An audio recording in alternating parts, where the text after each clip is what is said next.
Operation सिंदूर और उसके बाद जब भारत लगातार पाकिस्तान के भीतर घुसकर पाकिस्तान को मार रहा था, उसके बावजूद भी अचानक सीज फायर क्यों हुआ, यह सवाल बहुत सारे लोगों के मन में आज भी है। लेकिन अब धीरे धीरे इसके जवाब मिल रहे हैं। जैसे बड़ा खुलासा हुआ कि डीजीएमओ, पाकिस्तान के डीजीएमओ की तरफ से एक बार नहीं 2 बार कॉल आया था। जिस रात को ऑपरेशन सिंदूर किया गया उसी दिन, मतलब 6 और 7 तारीख की दरमियानी रात ऑपरेशन सिंदूर को अंजाम दिया गया। उसके बाद 7 तारीख की शाम को पाकिस्तान के डीजीएमओ की तरफ से फोन आया, लेकिन उसमें बातचीत नहीं की गई। उसके बाद फिर 10 तारीख को 3:30 बजे आया, तब बातचीत हुई और तब ये सीज फायर हुआ। पाकिस्तान इतना बेचैन क्यों था, इतना बौखलाया क्यों था, उसका आपको अंदाजा अब लगेगा। क्योंकि ऑपरेशन सिंदूर के बाद पाकिस्तान की जो इंटरनेशनल एयरलाइंस है PIA, वो बिकने की कगार पर आ गई है। उसके लिए मतलब बिकवाली के लिए बोलियां मंगवाई हैं पाकिस्तान की सरकार ने,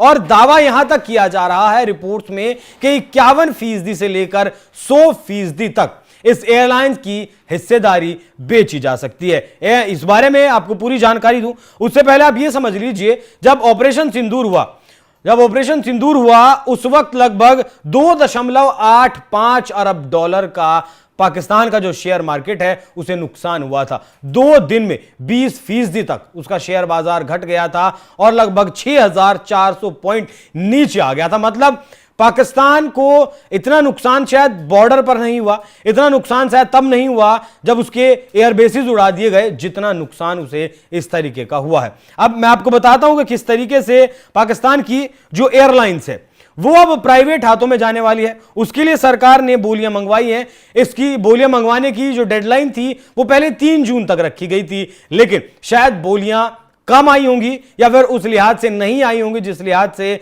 सरकार चाह रही है इसे बेचना, प्राइवेटाइजेशन इसका करना, जिसके बाद अब इसकी जो तारीख है बोलियां मंगवाने की उसे अब 19 जून इस तारीख को बढ़ाकर कर दिया गया है। पाकिस्तान का जो संभावित निवेशक है Pakistan international airlines corporation limited, जिसे PIACL भी कहा जाता है, इसके प्राइवेटाइजेशन के लिए बोलियां तैयार करने के लिए यह वक्त दिया गया है, जिसे 3 जून से बढ़ाकर अब 19 जून कर दिया गया है। 15 दिन का और ज्यादा विस्तार दिया गया है। इस बात से आप समझ सकते हैं कि पाकिस्तान किस कदर बौखलाया हुआ है, पाकिस्तान का कितना नुकसान इस ऑपरेशन सिंदूर के बाद हुआ है। हालांकि पहले जो प्लान था इसे PIA को मतलब ठीक करने के लिए, वो प्लान कुछ अलग था, जैसे कि उसके ऊपर जो लोन है वो उसकी बैलेंस शीट से हटा देना, या फिर जो IMF से कर्ज मिला है उसे थोड़ा बहुत उधर ट्रांसफर कर देना, क्योंकि $2.3 बिलियन का जो कर्ज IMF की तरफ से मिला है उसे भी मतलब ये जो चरमराई हुई अर्थव्यवस्था है उसे ठीक करने के लिए ही ये कर्ज दिया गया था।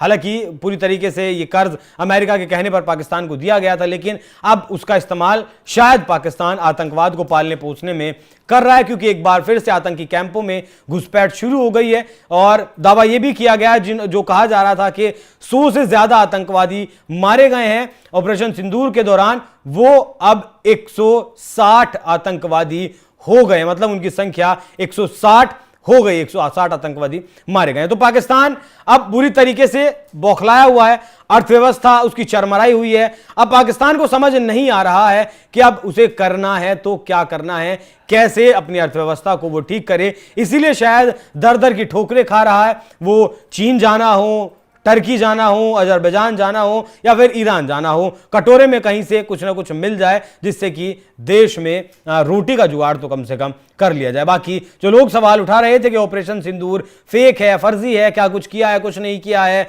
और बहुत कुछ किया जा सकता था, तो पाकिस्तान सिर्फ इतनी सी भारत ने जो मतलब सिर्फ छोटी सी जो एक छोटा सा जो एक्शन लिया उससे पाकिस्तान तिलमिला गया, बौखला गया और खात्मे की कगार पर लगभग पाकिस्तान आ गया है। तो आने वाले वक्त में जो एयरलाइंस है पाकिस्तान की, वो जल्द ही 19 जून के बाद आपको पता चलेगा कि प्राइवेटाइजेशन उसका हो गया और वो बिक गई है। बाकी इस विषय पर आप क्या सोचते हैं कमेंट कर जरूर बताइएगा। नमस्कार।